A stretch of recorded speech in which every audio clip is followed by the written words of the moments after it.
बातमी मुंबईतून प्रभादेवी जंक्शन परिसरातला रस्ता खचला आहे। रस्ता खचल्यामुळे मोठा अपघात टळलाय।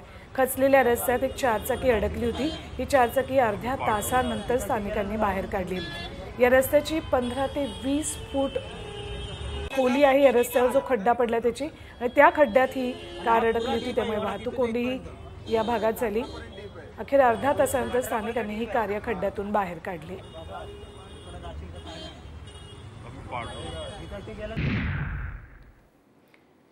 बातमी मुंबईतून प्रभादेवी जंक्शन परिसरातला रस्ता खचला आहे।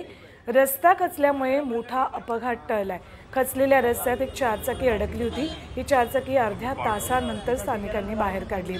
या रस्त्याची 15 ते 20 फूट खोली आहे। या रस्त्यावर जो खड्डा पडला त्याची आणि त्या खड्ड्यात ही कार अडकली होती, त्यामुळे वाहतूक कोंडी या भागात झाली। अखेर अर्ध्या तासानंतर स्थानिकांनी ही कार या खड्ड्यातून बाहेर काढली।